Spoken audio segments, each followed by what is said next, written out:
Who, if anyone, did Epstein traffic these young women to besides himself? Himself. There is no credible information. None. If there were, I would bring the case yesterday that he trafficked to other individuals. And the information we have, again, is limited. So the answer is no one? This may look like a routine question and answer, but it's actually a stress test of institutional trust. What's really being tested here is whether the public accepts legal standards over suspicion when the stakes are this high.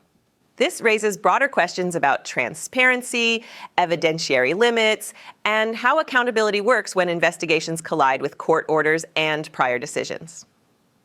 In this video, we'll break down how power, process, and restraint shape what the government can say and what it cannot when the public demands answers.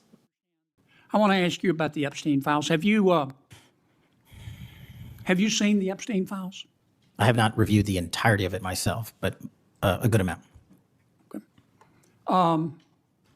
Would it be fair to say that Mr. Epstein trafficked young women, including, in some instances, minors, for sex to himself? That was specifically the allegations in the 2018 indictment in the Southern District of New York. Okay. Who else did he traffic these young women to? In terms of what the investigation, again, going back to 2008, Mr. Acosta, who limited the investigation and limited the search warrants and limited the parameters of the investigation, the only thing we are able to speak to publicly, because he was given a non-prosecution agreement by Mr. Acosta, is that first time period from, I believe, don't quote me on this, 97 to 2001-ish.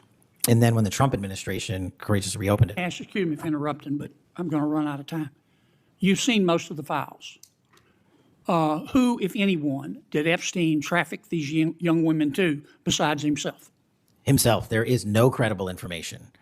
None. If there were, I would bring the case yesterday that he trafficked to other individuals. And the information we have, again, is limited. So the answer is no one? For the information that we have. In the files? In the case file. Okay. Now, President Trump has deferred to the FBI and the Department of Justice with respect to the Epstein records. He says it is your call about releasing them. And I understand that the department and the agency have decided to release them in cooperation with the House committee. Is that correct? Yes, sir. So you're releasing them a little bit at a time. Is that correct? We're releasing as much as we can, but we are limited by 3 different court orders. And the department went back to each of those judges to waive those court orders or have them lifted, and each of those judges declined. Will you release all of them, or at least as many as you can? We will release everything we are legally permitted to do so. We are continuing to work with the House on the subpoena request. We have substantially complied with it, but we will continue to release whatever we are legally permitted to do so. Okay. I strongly encourage you to do that. Kash, this issue is not going to go away. And I think the central question for the American people is this. They know that Epstein trafficked young women for sex to himself. They want to know who, if anyone else, he trafficked these young women to. And that's a very fair question. I want to know that answer. And I think you're going to have to do more to satisfy the American people's understandable curiosity in that regard. Mr. Chairman, may I just respond to that? I agree, Senator. And what we have done, and just to remind folks, the Epstein case files existed in the 2 prior administrations, in the Obama administration and the Biden administration. And they didn't release anything. And there was President Trump in the first administration that renewed charges against Mr. Epstein.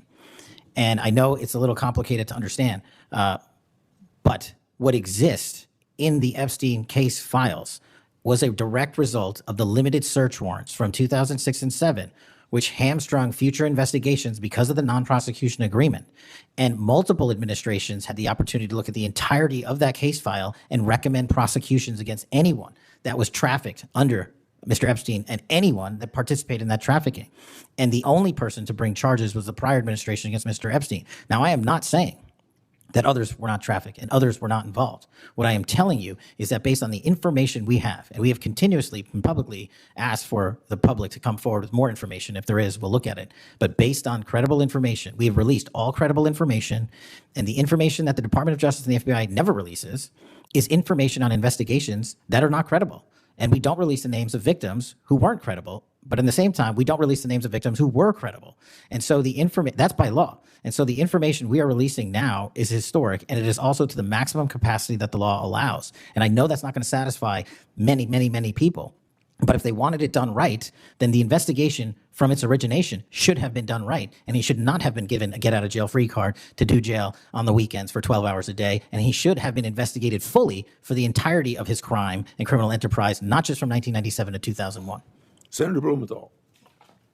Thank you, Mr. Patel. What we just witnessed in this hearing was not a dramatic outburst or a shouting match, but something quieter and in many ways more unsettling.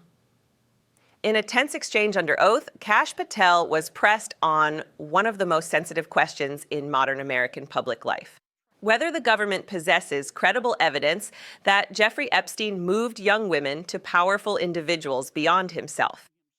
And Patel's answer was stark, repeated, unyielding. According to the files he has reviewed, there is no credible information showing that anyone else was involved. That statement landed with weight, not because it resolved the issue, but because it exposed the deep fracture between what the public believes must exist and what the official record currently shows. The American people have lived for years with a cloud of suspicion hanging over institutions that promised accountability but delivered silence. When Patel said, "If there were evidence, I would bring the case yesterday," he was not just answering a question, he was drawing a line between speculation and prosecutable fact, between public expectation and legal reality. This moment reveals something uncomfortable about government and justice in America. Our system is built not on what feels true, but on what can be proven.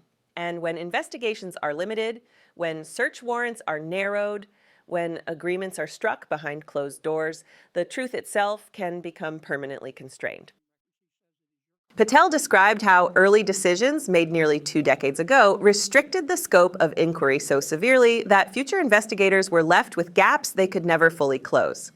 That is not just a failure of one office or one administration.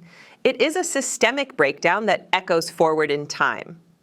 As senators pressed for names, Patel pointed backward, reminding the room that multiple administrations had access to these files: the Obama years, the Biden years. And yet, according to his testimony, no new cases were brought. He emphasized that it was during Donald Trump's first administration that charges were renewed at all, reopening a case that many believed had been quietly buried. That claim alone will spark debate, but its deeper significance lies elsewhere. It highlights how accountability in America often depends less on institutional consistency and more on political will at specific moments in time. The hearing also laid bare the legal walls that still stand. Patel explained that court orders continue to restrict what can be released, despite cooperation with Congress and ongoing disclosures. Judges have declined to lift those limits. The Federal Bureau of Investigation and the Department of Justice, he said, are releasing everything the law allows, but nothing more.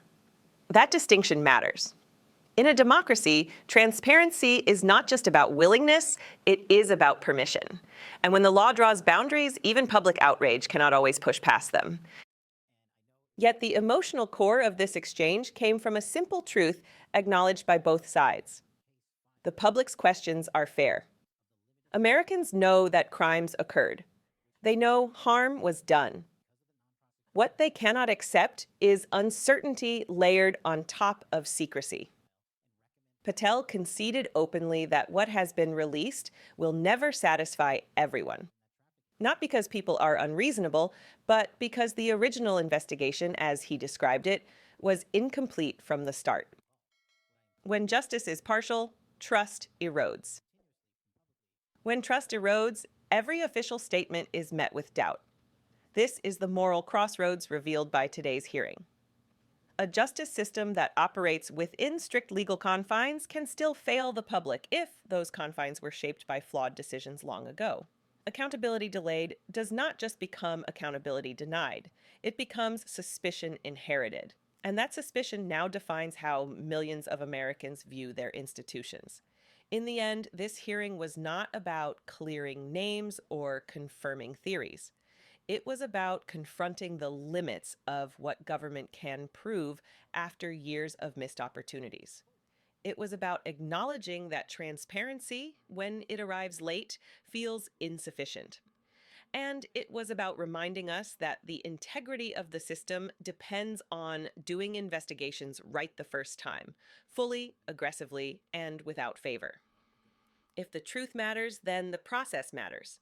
If justice matters, then accountability must be timely and uncompromised. And if democracy matters, then the public deserves honesty, even when the answers are unsatisfying. This is why oversight exists. This is why these questions will not disappear. And this is why we will continue to follow every development, every document, and every moment where power is forced to explain itself. Subscribe to Liberty Report USA. Support our work to expose the truth.